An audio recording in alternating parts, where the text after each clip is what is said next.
EU RED has introduced new regulations for devices with wireless radios, which includes Zebra's printer portfolio.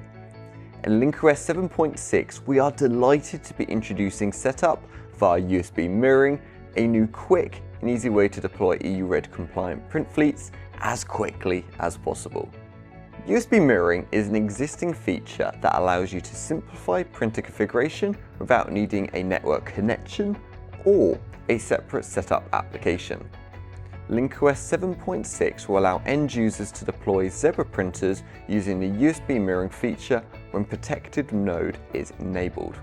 All you need to do is format a USB flash drive with the EU RED security setup file, place it inside your printer, and then your printer will be set up with your desired settings. Navigate to the dedicated Zebra EU RED webpage.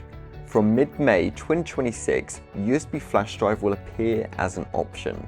You can use this to set up printers that arrive from the factory with link-OS 7.6 or higher.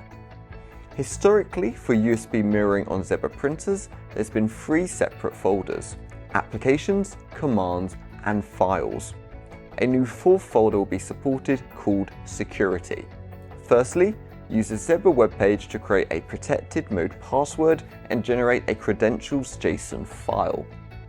Next, navigate through the webpage wizard to toggle other security settings and passwords. This will form a configuration ZPL file. Use your PC to place the configuration ZPL in the Commands folder and the credentials JSON in the Security folder on your USB flash drive. Place your USB flash drive in your printer, wait for the printer to reboot, and your security setup is now complete. For more information on this new process, please visit our dedicated Zebra EU RED webpage.